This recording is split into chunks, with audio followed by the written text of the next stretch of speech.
So ngayon guys, kasi may nakita ko rito, para siyang tarantula.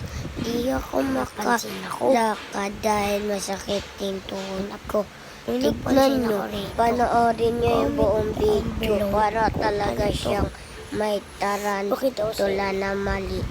Tignan nyo, di ko mapakita dahil medyo malaki siya guys. Tignan nyo guys, tignan nyo mga kalaro. Tignan nyo, ang sakit kasi natuto. Tsaka ayan guys, grabe yung na malaking tarantula at tayong nakita natin. Medyo maliit lang. Nandun kasi siya sa malapit dito sa baba. Hindi natin makita, di natin matignan dahil masakit. Di ko makuha kasi medyo malaki. Bye-bye. Subscribe.